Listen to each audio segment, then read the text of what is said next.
শেখ হাসিনা সরকারের আমলে নেয়া বেশিরভাগ প্রকল্পেই উঠে এসেছে অনিয়ম আর দুর্নীতির নানা রকম অভিযোগ। বাদ যায়নি আশ্রয়ন প্রকল্প। নেত্রকোনার হেমনগর কান্দা আশ্রয়নের বাসিন্দারা বলছেন, আগেও ছিল নানা ত্রুটি, এখন সরকারের দেয়া উপহারের ঘরে থাকাই মুশকিল। শেকড় থেকে শিখরে।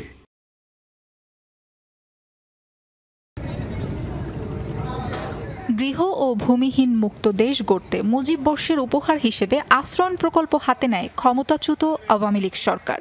ঘর হস্তান্তর শুরুর পর থেকেই উঠে আসে অনিয়ম দুর্নীতির নানা অভিযোগ।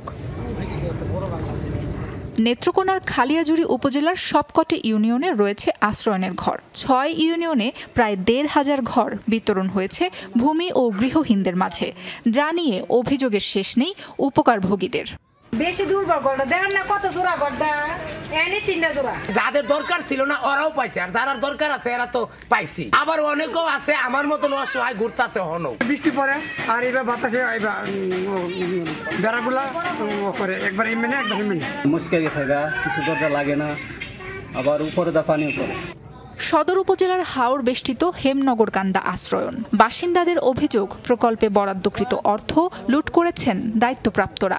অনেকেই পায়নি ঘর। নিম্নমানের নির্মাণ সামগ্রী ব্যবহার আর ত্রুটির কারণে ঘরে বাস করাই দায়।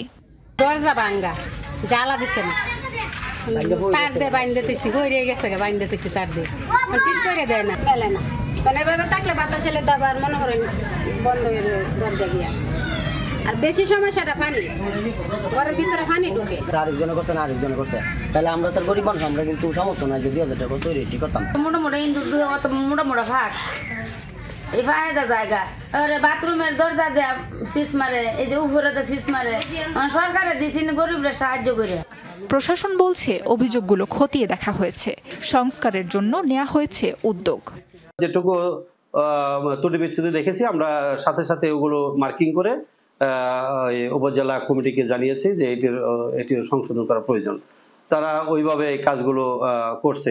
হেমনগর কান্দা আশ্রয়ন প্রকল্পের ৩৫০টি ঘরের প্রতিটিতে বরাদ্দ ছিল ২,৩৩,৬০০ টাকা। অনিয়ম তদন্ত করে দোষীদের বিচার চায় উপকারভোগীরা।